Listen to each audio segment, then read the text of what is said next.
अगर सच में कमान आरएसएस के हाथ में होती तो बीजेपी अध्यक्ष चुनाव और ट्रंप पर खुलकर बोले मोहन भागवत। भारतीय जनता पार्टी के नए अध्यक्ष की तलाश में देरी पर राष्ट्रीय स्वयंसेवक संघ के सरसंघ चालक मोहन भागवत ने बयान दिया है। गुरुवार शाम को पत्रकारों से बातचीत में उन्होंने साफ कहा कि अगर बीजेपी की कमान वाकई आरएसएस के हाथ में होती तो नए अध्यक्ष का फैसला इतना वक्त ना लेता। मोहन भागवत का ये बयान उस वक्त आया है जब बीजेपी में नए अध्यक्ष की नियुक्ति को लेकर चर्चाएं जोरों पर हैं।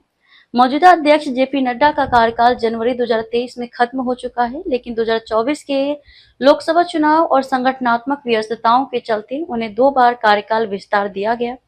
अब बीजेपी के सामने नया नेतृत्व चुनने की बारी है और विपक्ष बार बार ये आरोप लगाता रहा है कि बीजेपी के फैसले आरएसएस के इशारे पर होते हैं।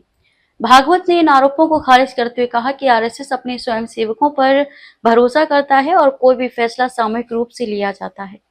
आरएसएस और बीजेपी का ये कैसा रिश्ता? आरएसएस को अक्सर बीजेपी का वैचारिक मार्गदर्शक माना जाता है। दोनों संगठनों का रिश्ता पुराना है और कई मौकों पर आरएसएस के स्वयंसेवक बीजेपी के लिए रणनीति बनाने में अहम भूमिका निभाते हैं। हालांकि मोहन भागवत ने साफ किया कि आरएसएस बीजेपी के रोजमर्रा के कामकाज में दखल नहीं देता।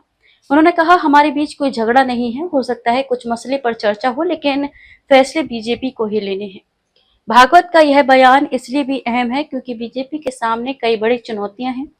2024 के लोकसभा चुनाव में पार्टी को पूर्ण बहुमत नहीं मिला, जिसके बाद गठबंधन सरकार बनानी पड़ी।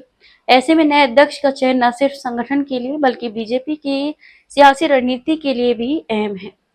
ट्रंप टैरिफ पर क्या बोले मोहन भागवत? मोहन भागवत ने अमेरिकी टैरिफ के बाद स्वदेशी के लिए पहल करने की अपील की और सरकार को सलाह दी कि किसी के उकसावे में न आए।